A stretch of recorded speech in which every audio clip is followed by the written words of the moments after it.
Hello everybody, मैं Devesh Shri Ram coaching classes एक बार फिर आप लोगों का वेलकम करने आ गया और इस बार लेकर के आया हूँ स्व सहायता समूह। और स्व सहायता समूह के बारे में आज हम लोग बहुत सारी चर्चा करेंगे, परिचर्चा करेंगे और बहस करेंगे।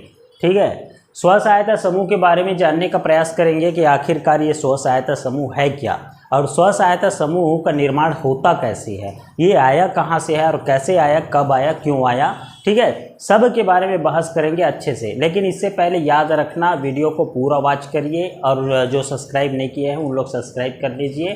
ठीक है, और वीडियो की क्लैरिटी वगैरह जैसे कुछ भी त्रुटि आता है वीडियो में तो कमेंट करके बताइए ताकि मुझे भी समझ में आए। ठीक है, और मैं वीडियो में सुधार कर सकूँ। चलो देरी न करते हुए हम लोग स्व सहायता समूह के बारे में अच्छे से जानेंगे।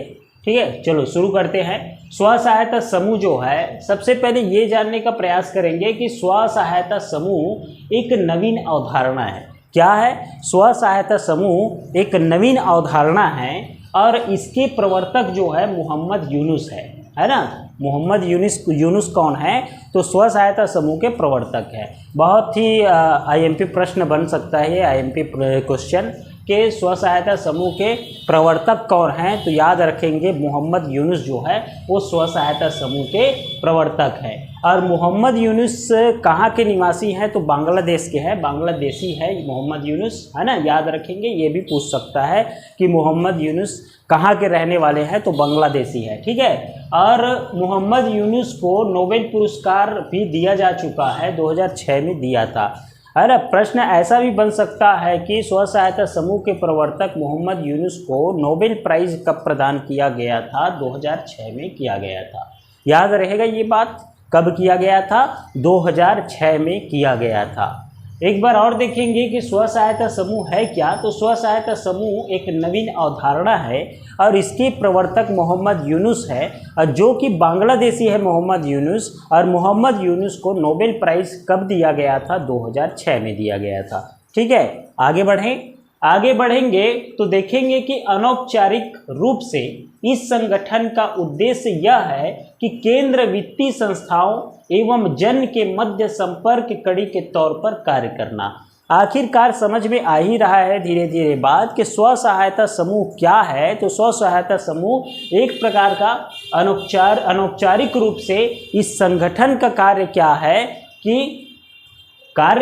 उद्देश्य क्या है अनौपचारिक रूप से इस संगठन का। ये एक संगठन है स्व सहायता समूह, और इस संगठन का अनौपचारिक रूप से उद्देश्य ये है कि केंद्र वित्तीय संस्थाओं एवं जन के मध्य एक कड़ी के तौर पर संपर्क, ठीक है, संपर्क कड़ी के तौर पर कार्य करना है ना। एक बार फिर से देखेंगे कि अनौपचारिक रूप से इस संगठन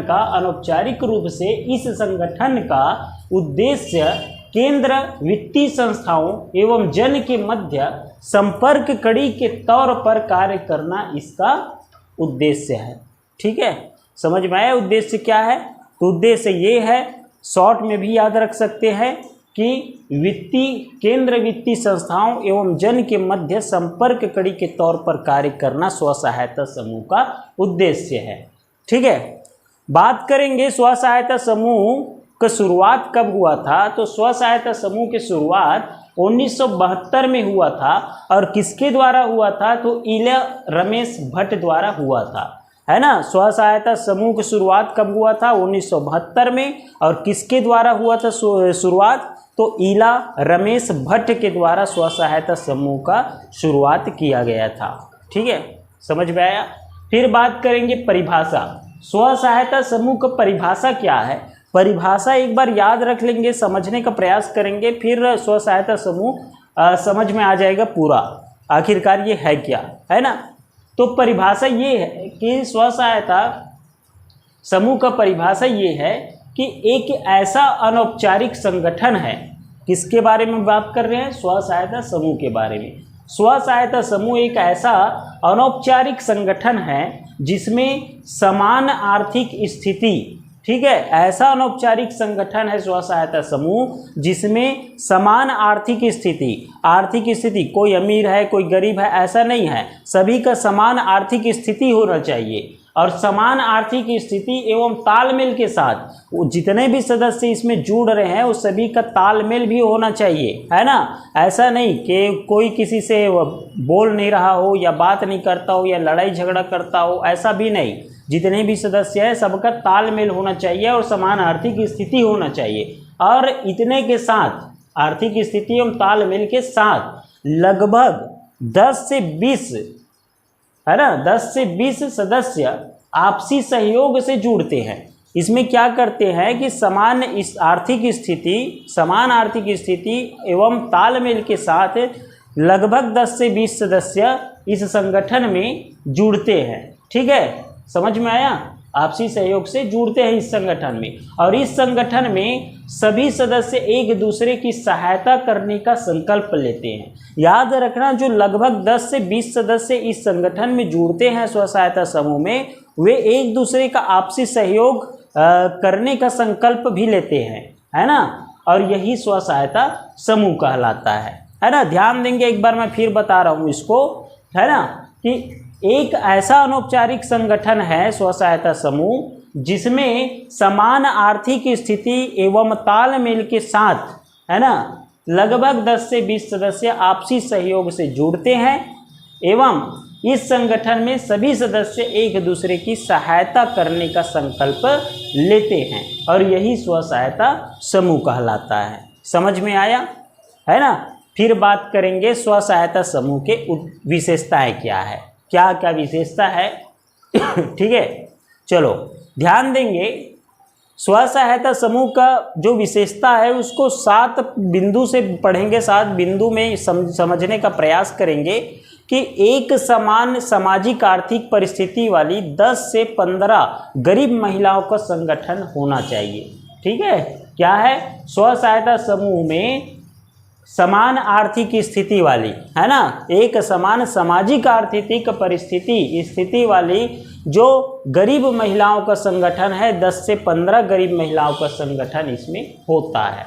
ये पहला बिंदु है ना। समझने का प्रयास करेंगे कि एक समान सामाजिक आर्थिक परिस्थिति वाली 10 से 15 गरीब महिलाओं का संगठन इसमें जुड़ते हैं, इसमें रहते हैं, है ना, किसमें, स्व सहायता समूह में। दूसरा बिंदु ये है कि स्व सहायता समूह की समस्त महिला सदस्य एक ही पारा, मोहल्ला एवं गांव की होती है। याद रखना, दूसरा बिंदु ये कहता है कि जो स्व सहायता समूह में जितने भी सदस्य हैं जो जुड़े हैं वो एक ही मोहल्ला, पारा या गांव के होना चाहिए।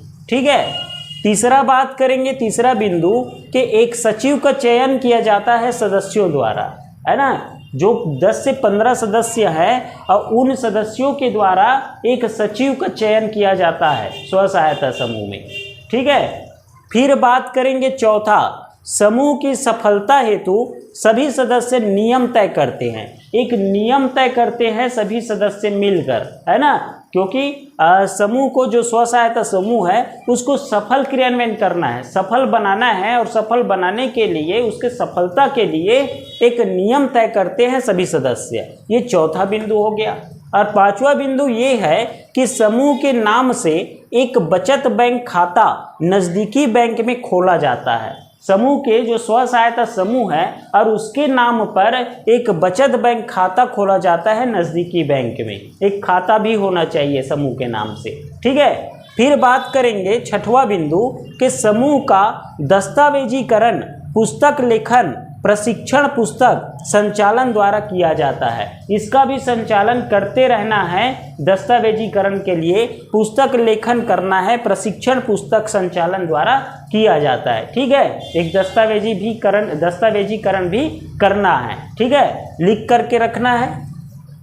और उसके बाद सातवां बिंदु ये कहता है कि समूह गठन का मुख्य उद्देश्य परस्पर सहयोग द्वारा गरीबी उन्मूलन एवं महिला सशक्तिकरण है। मेन बिंदु यही है। अब प्रमुख बिंदु क्या है कि स्व सहायता समूह का उद्देश्य ही यही है कि महिला का जो महिला है वो महिलाओं के गरीबी को उन्मूलन करना और महिला सशक्तिकरण को बढ़ावा देना, यही मुख्य उद्देश्य है। याद रखेंगे, सातवां बिंदु बहुत इंपॉर्टेंट है कि स्व सहायता समूह गठन का मुख्य उद्देश्य क्या है कि परस्पर सहयोग द्वारा गरीबी उन्मूलन एवं महिला सशक्तिकरण है। ठीक है, एक बार फिर से मैं रिवीजन करूंगा। पहला बिंदु ये कहता है कि एक समान सामाजिक आर्थिक स्थिति के कम से कम 10 से 15 गरीब महिलाओं का संगठन होना चाहिए, ये पहला बिंदु है। दूसरा बिंदु ये कहता है कि स्व सहायता समूह की समस्त महिला सदस्य एक ही पारा मोहल्ला गांव के होना चाहिए। ठीक है, तीसरा बिंदु ये कहता है कि एक सचिव का चयन सभी सदस्यों के द्वारा किया जाता है, तीसरा बिंदु है। और चौथा बिंदु ये है कि समूह की सफलता हेतु सभी सदस्य एक नियम तय करते हैं। समूह की सफल क्रियान्वयन, समूह की सफलता के लिए सभी सदस्य एक नियम तय करते हैं। पांचवा बिंदु ये है कि समूह के नाम से एक बचत बैंक खाता नज़दीकी बैंक से खोला जाता है। ठीक है, और छठवां ये है कि समूह का दस्तावेजीकरण पुस्तक लेखन प्रशिक्षण पुस्तक संचालन द्वारा किया जाता है। और सातवां बिंदु ये है कि समूह गठन का मुख्य उद्देश्य परस्पर सहयोग द्वारा गरीबी उन्मूलन एवं महिला सशक्तिकरण है।